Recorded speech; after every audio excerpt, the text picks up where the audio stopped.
இயேசு மட்டுமே உலக இரட்சகர் என்ற கிறிஸ்தவ கோட்பாட்டை கேள்விக்குள்ளாக்கும் போப்பாண்டவரின் பேச்சு கிறிஸ்தவ வட்டாரத்தில் பெரும் சர்ச்சையை உருவாக்கியுள்ளது. தேவனால் சிருஷ்டிக்கப்பட்ட மனிதன் பாவத்தில் விழுந்தான் என்றும் விழுந்து போன மனிதனை ரட்சிப்பதற்காக தேவன் தாமே மனித சாயலில் வெளிப்பட்டார் என்றும் அப்படி வெளிப்பட்ட இயேசுவையே அல்லாமல் ரட்சிப்பை கண்டடைய வேறொரு வழி இல்லை என்பதும் கிறிஸ்தவத்தின் போதனையாயிருக்கிறது. இந்த போதனைக்கு எதிராக போப்பாண்டவர் பிரான்சிஸ் கூறியிருக்கும் கருத்து ஒன்று பெரும் விமர்சனத்துக்குள்ளாகியுள்ளது.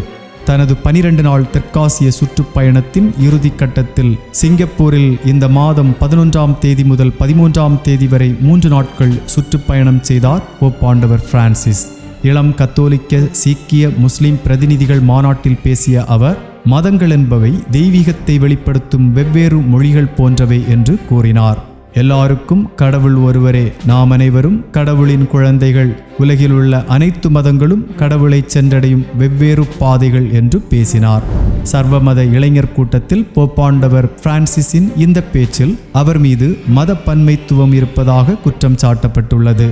ஏக இறைவனை சென்றடைய இயேசுவே வழி என்ற விவிலிய மற்றும் கத்தோலிக்க கோட்பாட்டுக்கு முற்றிலும் முரணாக போப்பாண்டவரின் பேச்சு இருப்பதாக கத்தோலிக்க வட்டாரங்களே எதிர்ப்பு தெரிவித்துள்ளது குறிப்பிடத்தக்கது.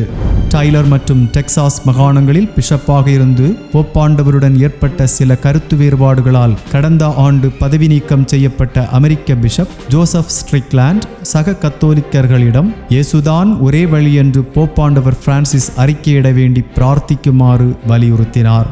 போப்பாண்டவரின் பேச்சு மத நல்லிணக்கத்தை கட்டியெழுப்புவதற்கான முயற்சியாக கருதப்பட்டாலும் விவிலிய கோட்பாடுகளுக்கு முரணாக இருப்பதால் அதை ஏற்றுக்கொள்ளவே முடியாது என்றும் விமர்சகர்கள் கருத்து தெரிவித்துள்ளனர். 2022ஆம் ஆண்டு கஜகஸ்தானுக்கான பயணத்தின் போது போப்பாண்டவர் பிரான்சிஸ் மத நல்லிணக்க கூட்டம் ஒன்றில் இதுபோன்ற மொழியில் பேசியதால் ஆஸ்டனாவின் துணை பிஷப்பாக இருந்த அத்னேஷியஸ் ஸ்னீடர் போப்பாண்டவரின் பேச்சு மதங்களின் சூப்பர் மார்க்கெட்டை உருவாக்கும் அபாயம் இருப்பதாக எச்சரிக்கை விடுத்திருந்தார்.